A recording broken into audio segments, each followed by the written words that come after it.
আমার গুরু মাওলানা হাসিবুল্লাহ কাল চিশতির চরণে ভক্তি চুম্বন রেখে কিছু কথা বলবো।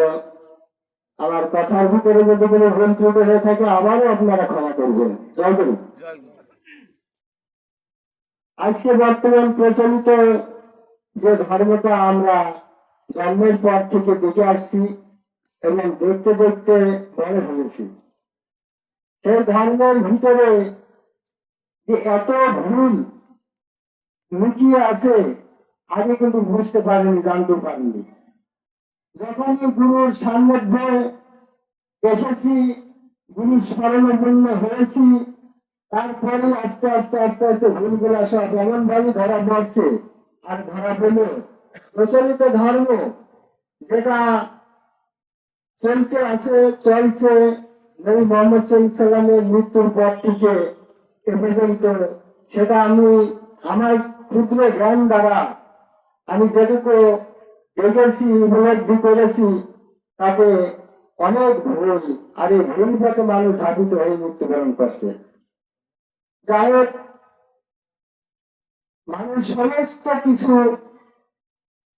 পৃথিবীতে জেনে শুনে বুঝে করছে, দিনের ব্যাপারে কিন্তু মানুষ যা কিছু করছে অধিকাংশ মানুষই ভুল করছে। কারণ যদি ব্যবসা করতে যাই, ব্যবসায় যদি বসাই বুঝতে যখন পারছে তখন আর করছে না, কাজ করতে যাই যখন লস হচ্ছে তখন আর করছে না। আর অন্যান্য আরো যত কাজ আছে সমস্ত কাজে যখনই ভুল ধরা পড়ছে তখন আর সেটি করছে না। কিন্তু এই ধর্মের বিষয় এই ভুলটা তারা জানার একবারই চেষ্টা করছে না, কারণ প্রচলিত ধর্ম যেটা হয়ে আছে তারপরে বহাল থেকে যাচ্ছে এত ভুল।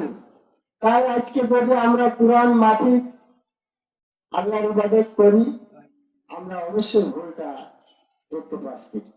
যারাই কোরআন মাফিক ইবাদত করছে তারাই ভুল থেকে শুধরিয়ে নিয়েছে, আর যারা কোরআন মাফিক ইবাদত করছে না তারাই ভুল পথে ধাবিত আছে, এটি কোনো সন্দেহ নেই। দেখেন, কোরআনের কয়েকটা বিষয় যেটা সুস্পষ্ট আল্লাহর বাণী, আল্লাহর কথা, এখানে কোনো বক্রতা নেই। এখানে জালেম থেকে মুক্ত হতে পারে রাসূলের দরকার। কোন ব্যক্তি জালেম থেকে মুক্ত রাসূল বিহীন যদি মুক্ত হতে পারে তাহলে সূরা ফুরকানের 27 নম্বর আয়াতটা প্রাপ্ত হয়ে যায়। জালেম সেদিন আপন হস্ত দ্বারা দংশন করিতে করতে বলিবে, হায় আফসোস, আমি যদি রাসূলের সাথে পথ চলতাম। রাসূলের সাথে পথ চলতাম তাহলে আমার আজকে দুর্দশা হতো না। তাহলে রাসূলের সাথে যারা পথ না চলবে তারা জালেম অবস্থায় মৃত্যুবরণ করবে, কোনো সন্দেহ নেই। আজকে বড় বড় ডক্টরেট, যারা ইসলামের পরে ডক্টরেট করেছে, যারা কোরআনের পরে ডক্টরেট করেছে, যারা হাদিসের পরে ডক্টরেট করেছে, বড় বড় ডিগ্রি নিয়ে যারা ইসলাম প্রচার করছে, ধর্ম প্রচার করছে, তাদের কি বলবো আমরা? তারা হচ্ছে কোরআন মাফিক ধর্ম অন্ধ। যেহেতু কোরআন যেটা বলছে সেটা তারা বলছে না, কোরআন যেটা আদেশ করছে সেটা তারা মানছে না, কোরআন যেটা নিষেধ করছে সেটাও তারা মানছে না। তাই আমি এখানে একটা কথা বলতে চাই, যেটা পূর্বের নবী রাসূল থেকে এসেছে, একই পথ ধারাবাহিক সিরাতাল মুস্তাকিমের পথ প্রত্যেকটা নবীর জন্য সমান। কোন নবীর প্রতি এই সিরাতাল মুস্তাকিমের দুই রকম পথ নেই, একই রকম পথ। মির্জা গালিবের একটা কথা আমার এখানে মনে পড়ে গেল। মির্জা গালিব বলেছে, আমি কোন বয়স্ক লোককে সম্মান করি না, আমি তার আচরণকে সম্মান করি। তাই আমি বলতে চাই, এই সমাজের বড় বড় আলেম যারা আছে, ডিগ্রিধারী, যারা মেধাধারী, টুপি পাঞ্জাবি পরে যারা দিন ইসলাম প্রচার করছে, আমি তাদের লেবাসকেও সম্মান করি না, আমি অসম্মান করি তাদের ধর্ম অন্ধকার, যে তারা অন্ধভাবে ধর্ম করছে এবং অন্ধভাবে ধর্ম মানুষকে শিক্ষা দিচ্ছে। যে শিক্ষা মানুষ পেয়ে তারা জাহালাতের মৃত্যুবরণ করছে, তাদের মৃত্যু কোনো ফলপ্রসূ হচ্ছে না। আমি তাদেরকে আবারও সতর্ক করছি যে আপনারা মানুষকে সঠিক সত্য সিরাতাল মুস্তাকিমের পথে হৃদায়ত দান করেন। মানুষকে অন্ধভাবে এই পৃথিবীতে শয়তানের অনুসারী হয়ে মৃত্যুবরণ করার পরামর্শ দিবেন না। সেই দিন তারাও পরিত্রাণ পাবে না, আপনারাও পাবেন না। এটা জেনে রেখেন। আজকে আপনারা ভুল পথে ধাবিত হয়েছেন, তাই তাদেরকে ভুল পথে ধাবিত করছেন। রাসূলের সাথে পথ চলা, আরে অন্ধ রাসূল যারা মুহাম্মদ সাল্লাল্লাহু আলাইহি ওয়াসাল্লাম রাসূল এবং নবী বলে বিশ্বাস করে যারা মৃত্যুবরণ করছে, তারা অন্ধভাবে মৃত্যুবরণ করছে। কারণ 1400 বছর আগে মুহাম্মদ সাল্লাল্লাহু আলাইহি ওয়াসাল্লাম আমাদের নাস্তিক উপাধি দিয়েছে। আমি সেই রাসূলের সাথে পথ কিভাবে চলবো? সেই রাসূলের সাথে পথ না চলতে পারলে তো জালেমের মতো মৃত্যুবরণ করছি।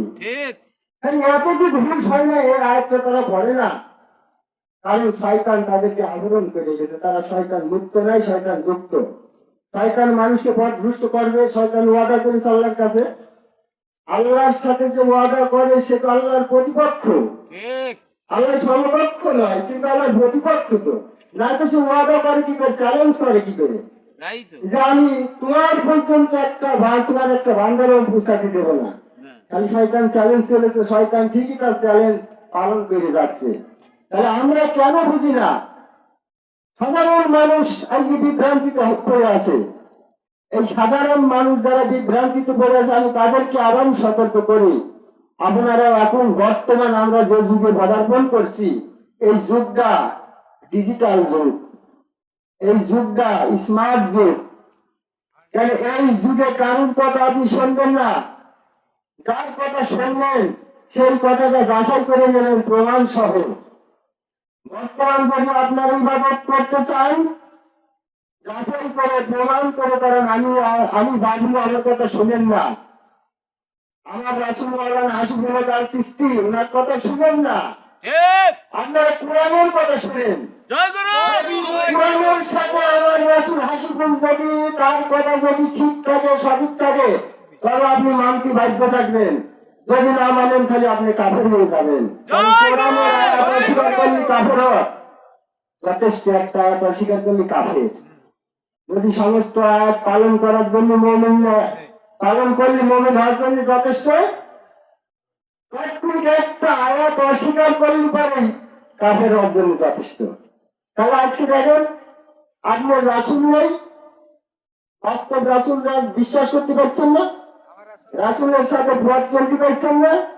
আমি শুধু এতটুকু বলতে চাই যে রাসূলের সাথে পথ চলতে হলে রাসূল দরকার। তাই আমি সূরা ফুরকানের, কোরআনের সূরা ফুরকানের 27 নম্বর আয়াতটা যেদিনকে পড়েছি, সেই দিনকে আমি রাসূল বিশ্বাস করে নিয়েছি যে আমি রাসূলের সাথে পথ চলতে রাসূল পাবো কোথায়। তাই আমি সূরা মায়েদার 67 নম্বর আয়াতে যে রিসালাত প্রাপ্ত রাসূলের কথা আল্লাহ বলে গেল যে ওমা বালাত্তা রিসালাতাহু, হে নবী তোমার প্রতি যা কিছু দিয়েছি তার যদি আপনি বুঝতে না পান, তাই কিছুই দেওয়া হলো না। সেই দিন থেকে মুহাম্মদ সাল্লাল্লাহু আলাইহি ওয়াসাল্লাম হযরত আলীকে রাসূল রিসালাত প্রাপ্ত রাসূল হিসেবে রেখে গেল। আরে মূর্খরা, রাসূল কয় প্রকার? রাসূল দুই প্রকার, একটা নবুয়ত প্রাপ্ত রাসূল, একটা রিসালাত প্রাপ্ত রাসূল। এই নবুয়ত প্রাপ্ত রাসূল হচ্ছে মুহাম্মদ সাল্লাল্লাহু আলাইহি ওয়াসাল্লাম। মুহাম্মদ সাল্লাল্লাহু আলাইহি ওয়াসাল্লামকে রাসূল হয়ে আপনি কাফের হবেন না, কাফের হচ্ছেন না। জয় গুরু। কিন্তু মুহাম্মদ সাল্লাল্লাহু আলাইহি ওয়াসাল্লামের সাথে পথ না চলার কারণে আপনি কাফের হয়ে যাচ্ছেন। জয় গুরু, জয় গুরু, জয় গুরু। তাহলে পথ চলাটা বাস্তব রাসূল দরকার। তাই আল্লাহ পাক যুগে যুগে আখিরাত পর্যন্ত রিসালাত প্রাপ্ত রাসূল দিয়ে চালাবে। সেই জন্যই আল্লাহ পাক রাসূলের সাথে পথ চলার কথাটা বলেছেন।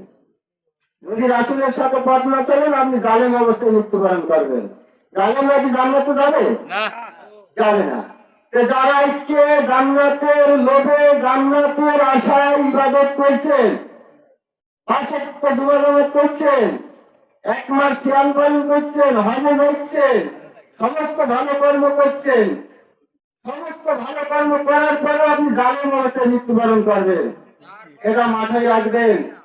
এই কথাটা আপনারা মাথায় রাখবেন যে জালেম অবস্থায় মৃত্যুবরণ করলে আপনি জান্নাতি হতে পারবেন না। কারণ জালেম কিরা? শয়তান। তাদের কিরা? শয়তানের অনুসারীরা। ফাসেক কারা? শয়তানের অনুসারীরা। যদি শয়তান জান্নাতে না যাইতে তুমিও জান্নাতে যাওয়া কিভাবে অনুসারী হয়ে? জয় গুরু। যাই হোক, আমার রাসূল এখানে ভক্ত আছে। আমি আরেকটু কথা বলে দিই, আমার কথা অ্যাঙ্গেলে কথা বললে বুঝবেন।